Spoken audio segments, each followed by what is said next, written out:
What's up, shit? Timmy's here. With the new film Hamnet coming out this week, since obviously, people in that is, you got the likes of Jesse Buckley, Paul Mescal in that. One other person who's in that movie is Emily Watson. Not to be confused with Emma Watson, from Harry Potter fame. Emily Watson is a really talented actress. Like, she's, of course, a theater actress. She's been in some really countless movies, like from the 90s to 2000s, 2010s, and all. I mean, she's always incredible. So here is my official top 10 favorite Emily Watson movies. All right, coming in at number 10 is the movie The Book Thief. Now, the film is about a young girl living in Nazi Germany who develops a love of books and forms a deep bond with a Jewish man that her foster parents hid in their basement here.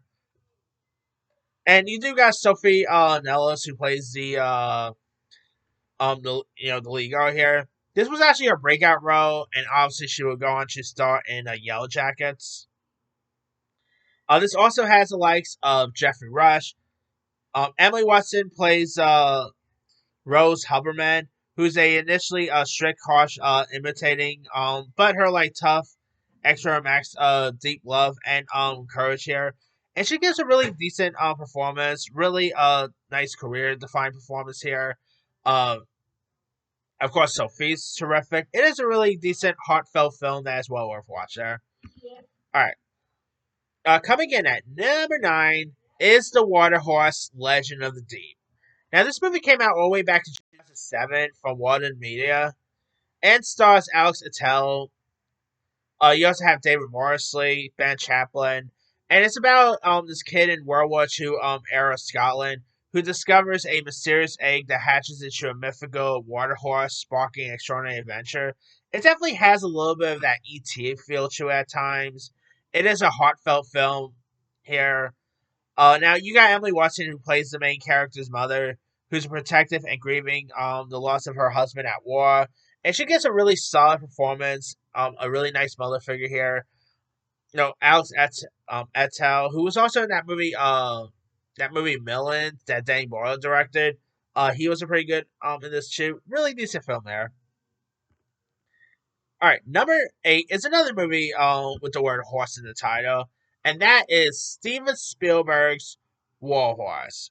Now, just instead of World War II this time, this is of course a World War One drama following a kid and his beloved horse, named Joey, separated by war and destined to endure like immense hardship before being reunited. It is led by Jeremy Irving. Emily Watson plays Albert's mother here. Tom Hiddleston pops up in this as well. It is a really heartfelt film, directed by Steven Spielberg, who actually had both this and Adventure Tintin that same year, the same month actually. So cool year for Mr. Spielberg. I mean, this is probably not one of like Spielberg's best work, something like that, but it is a really decent, heartfelt, emotional movie at times. It is a really decent film there. All right, number 7 is The Theory of Everything. Now here you got Emily Watson who plays Jane Harkins' mother, who's a very stabilizing presence who pushes Jane to join the church choir here. And obviously, this is about the relationship between Stephen Hawkins and his wife Jane, as like Stephen's ALS diagnosed reshapes their lives here. And it is a really touching film here. Obviously, the story is really Eddie Reme, Stephen Hawkins, and Felicity Jones's Jane Hawkins. And obviously, Emily Watson is a backdrop as well. She is really solid here. Charlie Cox is also in this as well. It is a really decent like Stephen Hawkins biopic as well. We'll watch there. All right, number 6 is another biopic, and that is Miss Potter. Now, this is of course about Beatrix Potter, who of course is best known for writing the Peter Rabbit stories, exploring her struggles against social expeditions here. And you got Renee Zellweger who plays Beatrix Potter, and Emily Watson plays Ewan McGregor's sister, who becomes an early character in Beatrix's work here. And of course, you got Ewan McGregor as well. It is a really wonderful film. Great performances by Renee Zellweger. Really showcase on who Beatrix Potter was, and her like trying to get write the story of Peter Rabbit and stuff, and it's a really heartfelt film that's what we're watching there. All right, number five. Speaking of Jeffrey Rush, by the way, number five is The Life and Death of Peter Sellers. Now, this movie, of course, is a portrayal of the brilliant but troubled comedian Peter Sellers, who, of course, obviously worked on the who obviously was in the Pink Panther movies and stuff, exploring his chaotic personal lives here, and of course, you got Emily Watson, who plays his first wife. And the chemistry with Rush and Watson's terrific. Charlize Theron's in this as well. John Lithgow plays Blake Edwards. It's a really wonderful, remarkable film that is well worth watching there. All right, number four is The Boxer. The Boxer, of course, is set in the backdrop of the troubles of a former IRA member who returns home after prison and attempts to rebuild his life through like boxing here. And you've got Emily Watson, Daniel Day Lewis. Daniel Day Lewis, of course, plays the lead character here. Emily Watson plays Maggie Hamel, who's like torn between loyalty and the IRA here, and it's a really decent, like heartfelt story. Jim Sheridan, who directed Daniel Day Lewis, who his first Oscar for My Left Foot, did a great job directing here. Uh, of course, Daniel Day Lewis, Emily Watson, Brian Cox is in this one. It is a really decent film there. All right, number three is Hillary and Jackie. Hillary and Jackie is a biopic about the relationship between celebrated cellist Joaquin du Pre and her sister Hillary, told from like each of their perspectives and all. And you got Emily Watson, Rachel Griffiths, you got David Morsley, and of course, you got Emily Watson, who plays Jacqueline du Pre, who's a brilliant, merciless, emotional, volatile, and tragic here. And she really captures her performance perfect here. Her chemistry with Rachel Griffiths terrific. I think Emily Watson got some got some award buzz for this. I can't remember, but it is a really decent film there. All right, number two is Punch Drunk Love.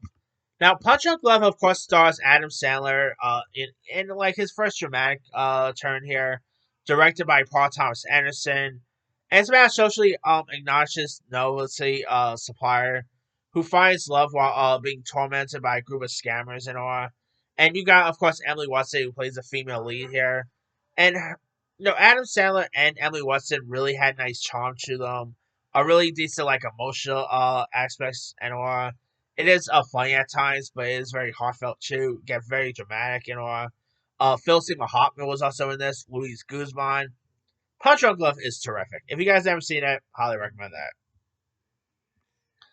And my number one favorite Emily Watson film is Breaking the Waves. Of course, directed by Lars von Trier. You got Emily Watson, Stellan Skarsgård. This is, of course, about a deeply religious Scottish woman who marries an oil rig worker whose near fatal accident leaves him paralyzed in his despair here. And Emily Watson, who actually gave a really, definitely one of her best performances here, gives such a good job as Bess McNeil, who's very devoted and emotionally raw here. And of course, this was actually her first her first ever feature, and actually gained her an Oscar nomination. Well deserved there. Stellan Skarsgård, who's actually getting tons of Oscar buzz for sentimental value, he's terrific. It is a really remarkable film. Great performances all around. Well worth watching there. Well, that's pretty much it. Here is my quick rundown. Number 10, The Book Thief. 9, The Water Horse. 8, War Horse. 7, The Theory of Everything. 6, Miss Potter. 5, The Life and Death of Peter Sellers. 4, The Boxer. 3, Hillary and Jackie. 2, Punch Drunk Love. And number 1 is Breaking the Waves. Now, there are a few other ones I could have included as well. Let's see. Angela's Ashes from Alan Parker. Equilibrium. That actually was so good. Orange and Sunshine, Gosford Park, Genius, Kingsman: The Golden Circle, on Chesterfield Beach, The Bookstars, I mean, lots of really interesting. Chernobyl on the TV front. But let me let you guys. What is some of your favorite Emily Watson films? Draw comments below. Don't forget to like, subscribe, hit that bell for notification. This is Timmy Sire.